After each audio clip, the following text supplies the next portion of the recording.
Hello, magical people.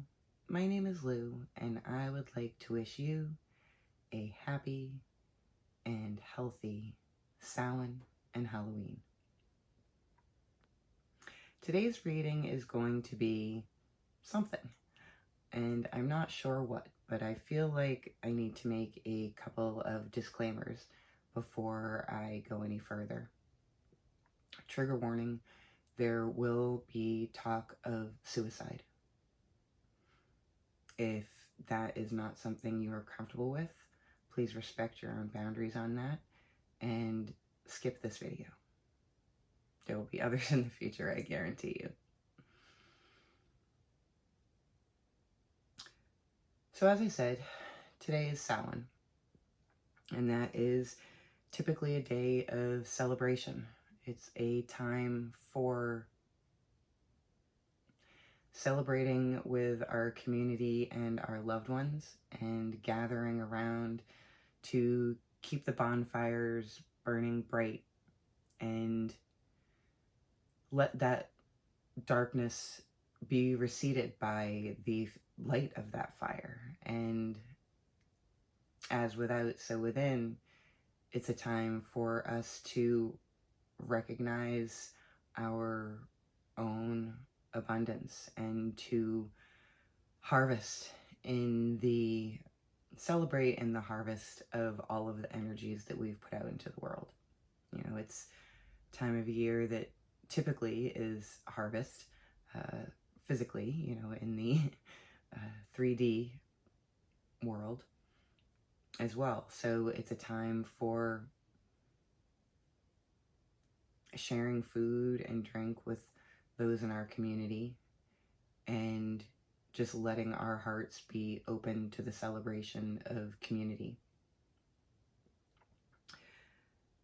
The veil is thin at this time.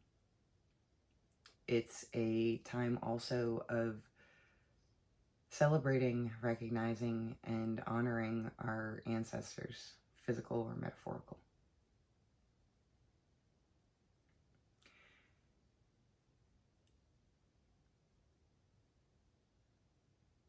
It's much more than all of this, of course. I can't do it justice just with a few sentences. But I think you're probably understanding what I'm getting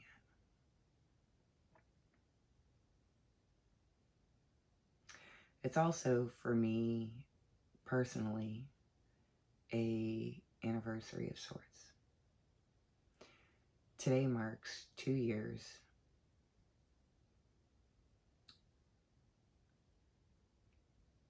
since my person, Nyrie Sevan, chose to take their own life. Without Nyrie, I would not be here. I mean, literally, I would not be here on YouTube.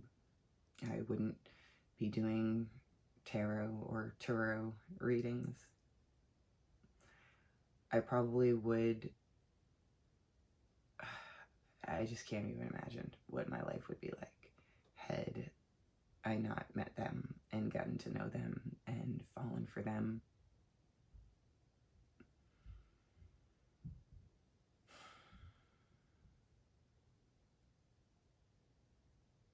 So I want to dedicate this reading to them and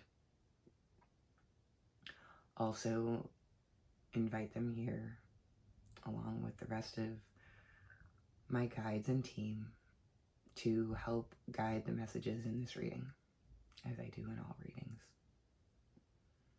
I'd like to honor the place they hold in my heart with both sadness and really deep gratitude.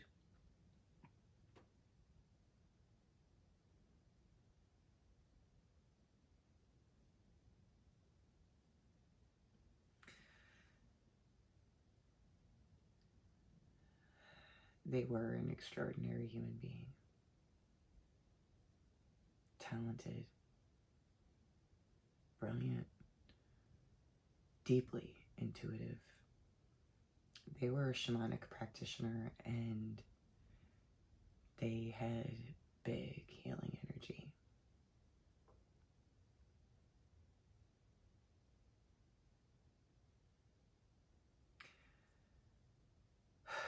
So much more I could say, and not all of it put together would even scratch the surface. So suffice to say that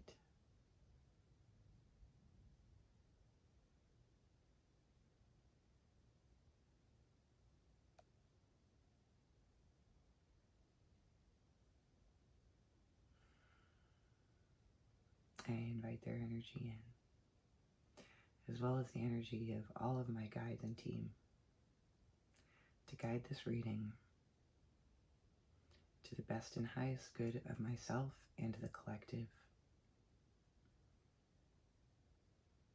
to bring forth the messages that need to come forth at this time for those of us that need to hear it. So having said that, let's just dive right in. I've got a big selection of oracle cards. So we're just going to start here with the animal oracle and see what messages come through for us. Oh, I forgot there was another reason for this reading, because everything is everything. But y'all, I now have 200 subscribers, and I am so grateful to each and every one of you for taking the time to tune in and listen to some messages. I hope, as always, that you find something that resonates, and also, as always, please take what resonates and leave the rest behind. If it doesn't resonate for you, it is not meant for you. All right, so starting now with the animal oracle. Oh, and there were two that came out. We have both the stag spirit taking the lead, or take the lead, and then we also have the scarab beetle spirit. Magic works through you.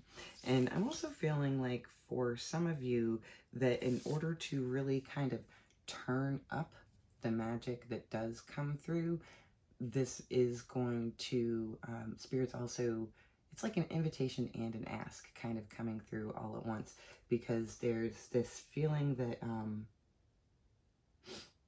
when you allow yourself to step into a leadership role, that's when the energy of your magic will start to really move with you. So this doesn't necessarily mean becoming a leader of a community or a leader in your workplace. This is also about taking leadership of your own life and your own direction. And that when you choose to claim your power in that way, and to stand in your power, and to become empowered, to not to become empowered, because the potential for our empowerment is always there. It's more recognizing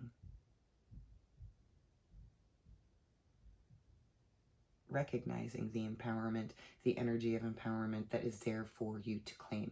So once you choose to do that and take the lead in your own existence, so to speak, then that magic that moves through you, which is always there, but it's like once you really tune into that frequency of self-leadership, then you'll see that sort of like the road, the internal corridor, that energy moves down of magic will actually kind of grow wider.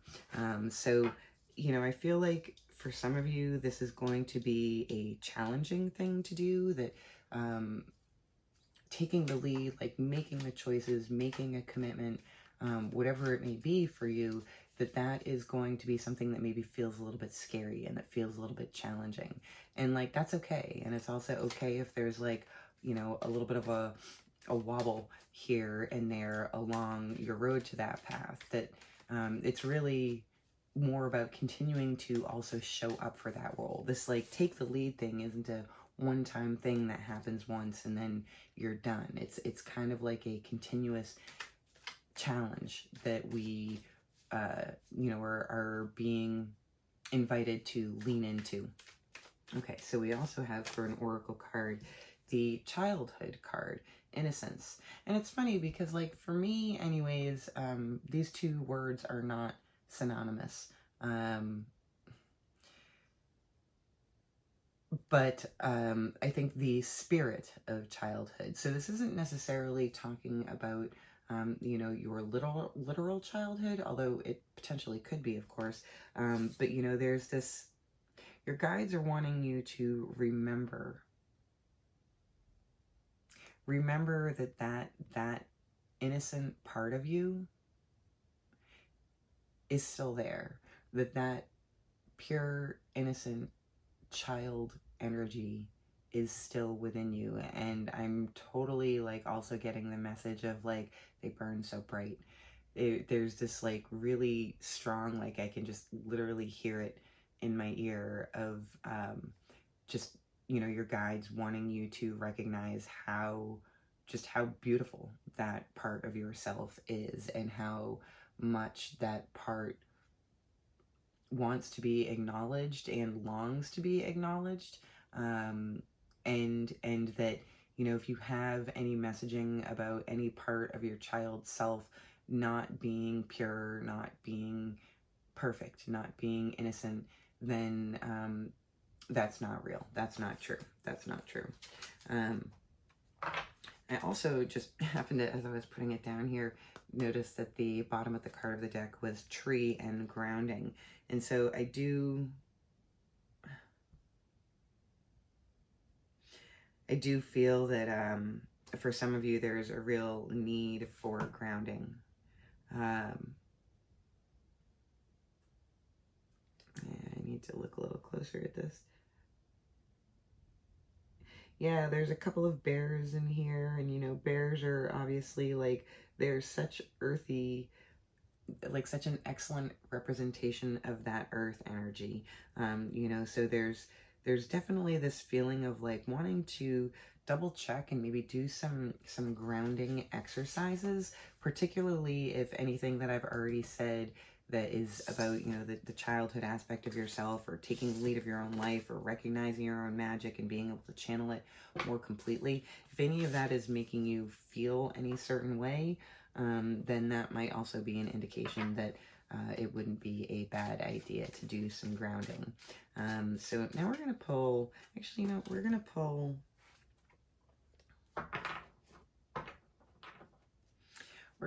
some cards from the tarot deck. And this deck is from the Starman Tarot, based on some artwork that was inspired by David Bowie. And it's a really beautiful, cool, radical deck, and it was also a gift from Nyrie. So I don't usually use it in readings in front of the camera, but I felt like today it was the most appropriate thing to do. So we're going to pull just a couple of cards from this deck.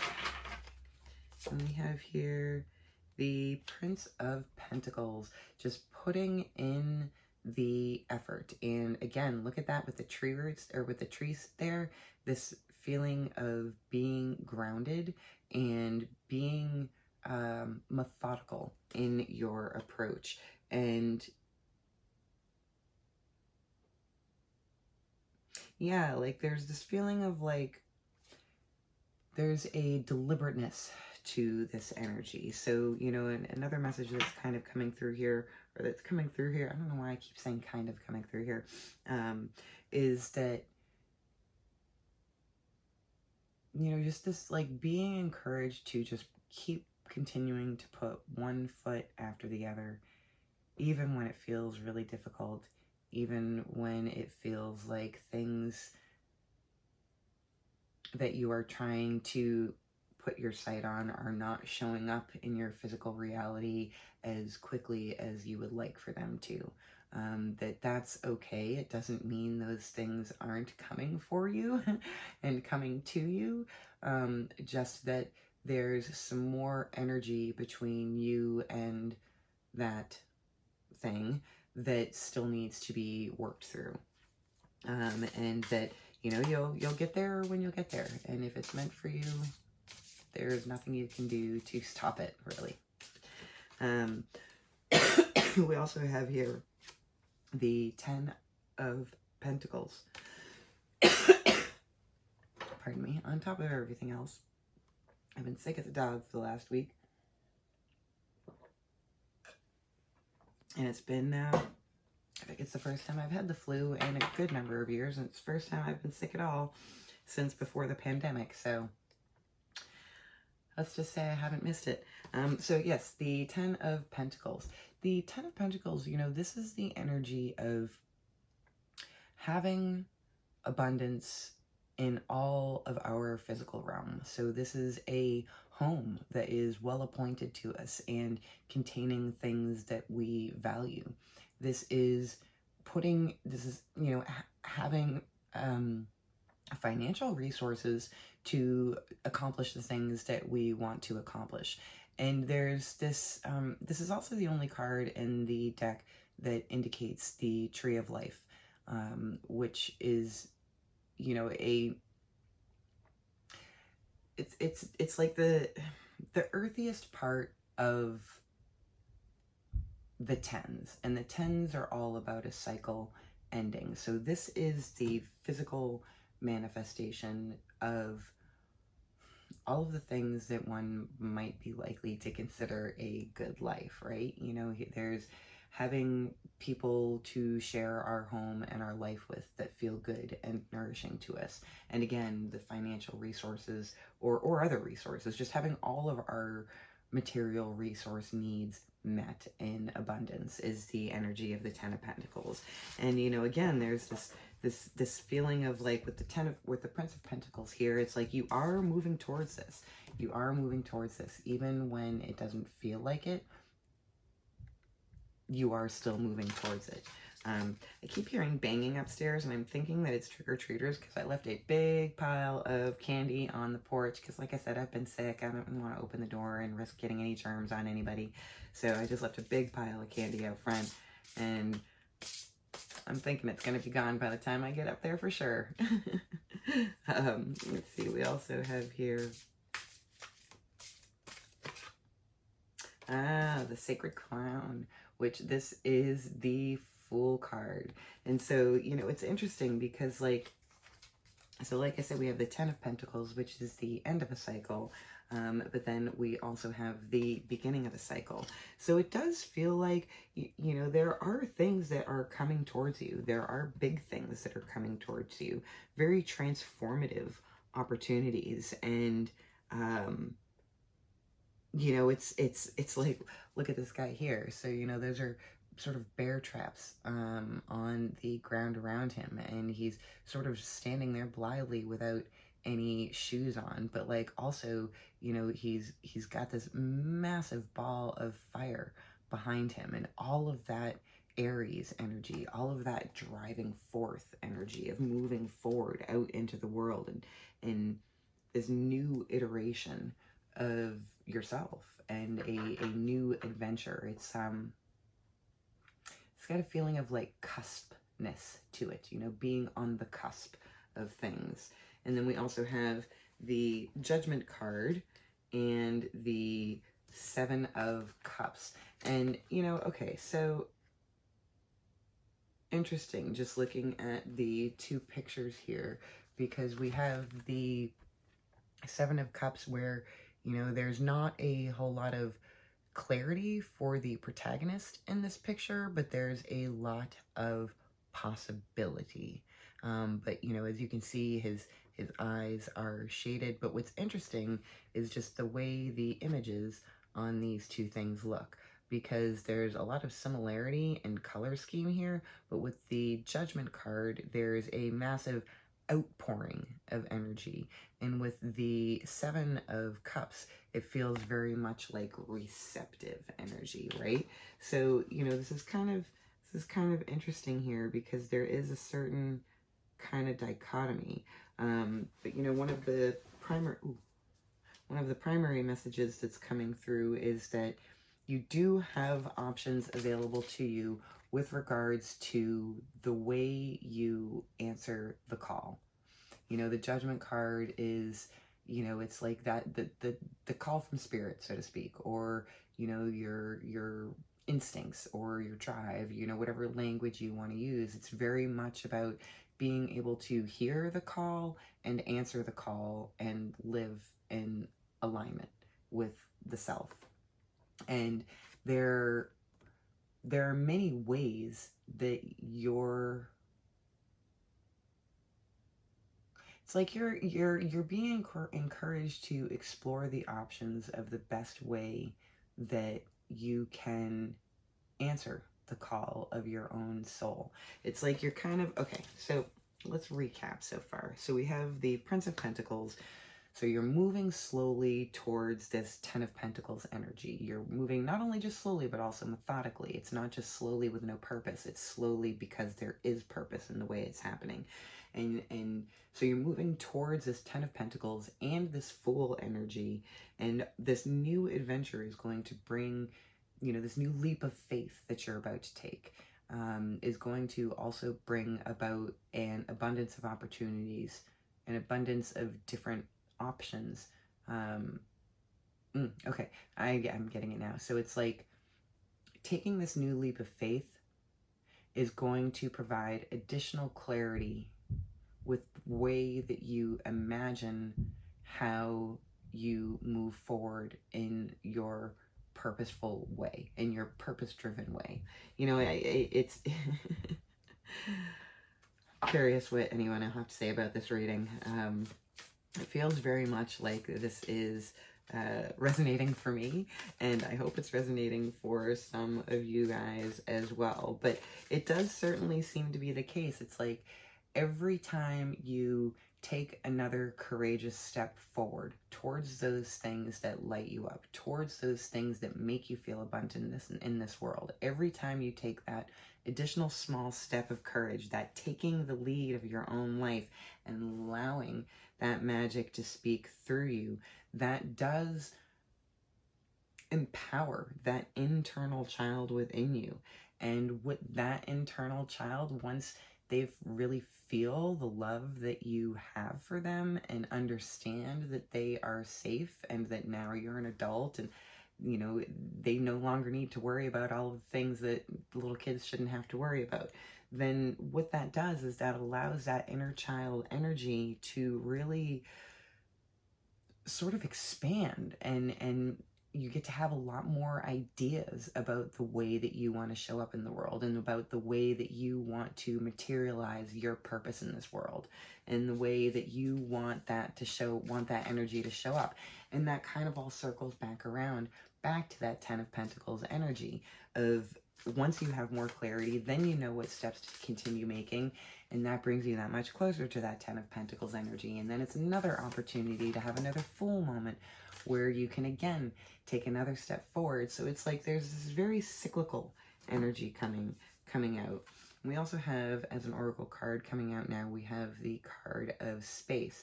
And what's interesting is what's also coming through on this card is that, you know, you are being asked to tune into your intuition, that your guides are wanting you to know that you don't need me to tell you this stuff, that this is all within you. You have the capability of tuning into the energy to get information like this that I'm sharing right now in this reading, that's something that you have access to. So this probably won't resonate for everybody, but some of you are definitely psychics in some way or have mediumship skills. I mean, we all have it available to us, but I think for some of you it's much closer to the surface, and maybe it's something that's kind of been knocking on your door for a little while.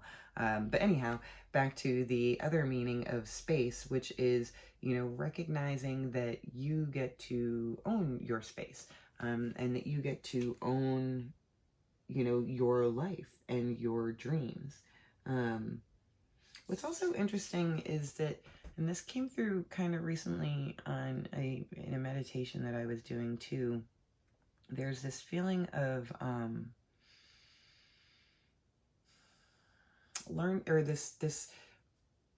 learning how to clear out your space and have ownership over your energetic, your emotional, your astral space. This is a difficult thing to do sometimes. Sometimes it's easier than others, but it's really just a matter of asserting your own will in making sure that all of your energetic space is taken up with you. And it's very easy for other people and other energies to encroach on our space. So like I said, this isn't the sort of thing that we just do once and then it's one and done. It's really more this is a practice, you know, owning our space, being centered and grounded within our own space. This is a practice. And it is a practice that we always have to do. It's you know, energetic hygiene kind of, but it's important that you remember that you have that available to you, and that is that's your divine right. That's your birthright. You know, nobody else is entitled to your energetic space. Your body, your mind, your aura, you are sovereign over that and no one else. And we give up that space and that energy to people all of the time. And there's no blame, there's no shame. It happens. We're human. We are very permeable in a lot of ways. And that's okay. There's nothing that we need to fix about that. Per se, but it is something that we need to be aware of so that we can constantly and continuously be checking our own space and making sure that we're moving other people's energy out and that we're filling up, so to speak, topping off with our own energy. So also, let's see here. I'm going to pull...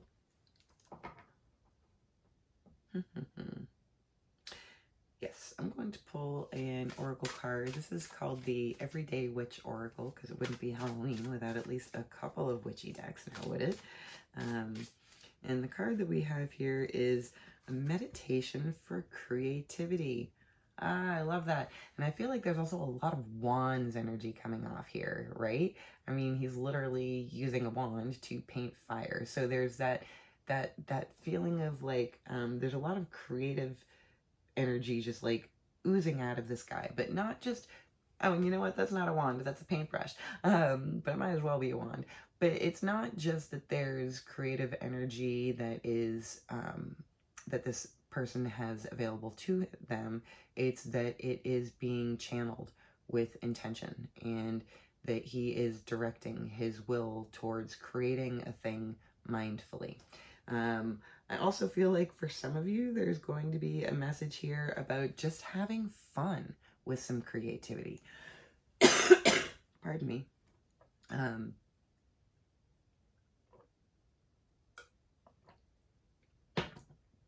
Yeah, there's an invitation here to really just sort of let yourself loose and, you know, maybe get your fingers a little dirty and do some finger painting, or you know, some drawing, or whatever creative pursuits that you particularly enjoy. It doesn't have to necessarily be something of the finer arts, but you know, you're being invited to do it, to do the damn thing and to just get your hands a little dirty with whatever that is.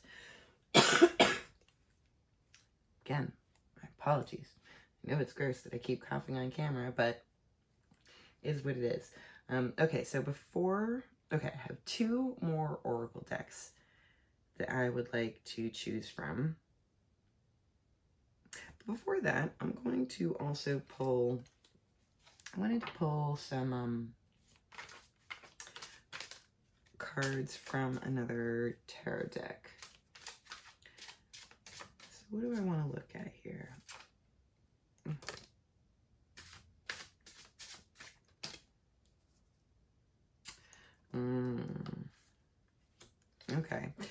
So, oh, interesting. All right. So, here, okay. So here's the cards that came out. First, we have the Ten of Wands, which this is a card of carrying heavy burdens. Good golly. So this is the card of carrying heavy burdens.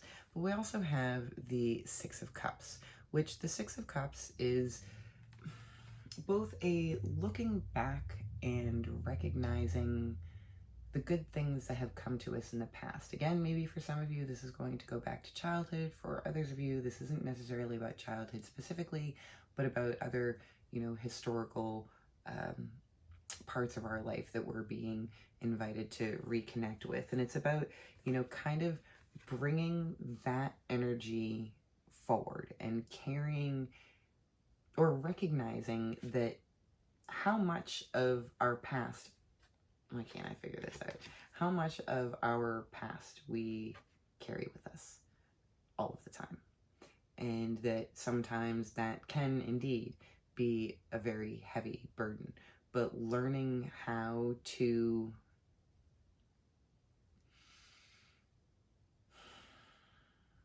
put that burden down can also be the path of our healing. And at the bottom of the deck, again, the Ten of Pentacles came up. So again, there's this like, it's kind of the same thing, right? It's like we have this overburdened, like this pack is too heavy for me to carry. I can't carry it anymore. And it's followed by, this alien energy, or I'm sorry, sacred clown energy, and the fool energy. And, it's like, it's all for a purpose. It's all for a purpose to bring us closer and closer, infinitesimally though it may seem at times, to bring us closer and closer to that Ten of Pentacles energy. Okay, so I'm going to pull, like I said, 2 more oracle cards. And this is also from a witchy deck. So we have here the fertility card. Let all take root, seed and sprout. Let new life be all about. Which is, 3 and 7. That's another 10 there. So, this is very much a time to let new things flourish, to let new life begin. And this doesn't necessarily mean, get out there and have a baby. Although if you do, great, good on you. But, it does very much like new life, energetically or emotionally or intellectually. There's so many millions of ways that this could show up, but we are being invited again to lean into that energy of newness and letting something new grow before us and within us and around us. That didn't come off sounding too preachy. So as a last card before we go, I'm going to pull from the Mystical Shaman Oracle deck. And we have here the Holy Mountain. And this one I did keep the book out for, so I'm going to show that to you. Yeah, I feel like there is a big ask here to make a communication, that your guides are inviting you to communicate directly with them rather than through an intermediary. And they also want you to know that that's always available to you. Let's see what the book has to say here. The Holy Mountain. Native peoples around the earth recognize mountains as places of great power where one encounters spirit or where the gods or goddesses reside. In ancient Greece, Mount Olympus was the home of the 12 main gods and goddesses. In Tibet, pilgrims circumambulate Mount Kailash to bring prosperity, my apologies if I am mispronouncing any of these words. In Peru, pilgrims climb the ice-capped Mount Awesome Gate to receive the starlight and bring fire to the earth. The invitation. The holy mountain invites you to go on a sacred pilgrimage to acquire vision and perspective.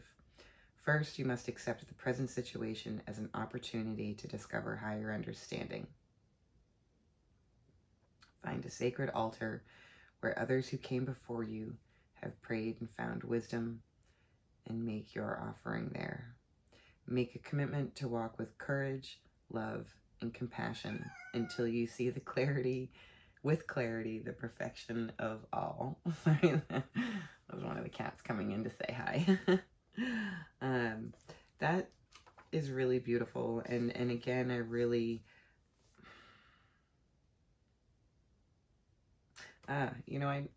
let's look here also at the medicine.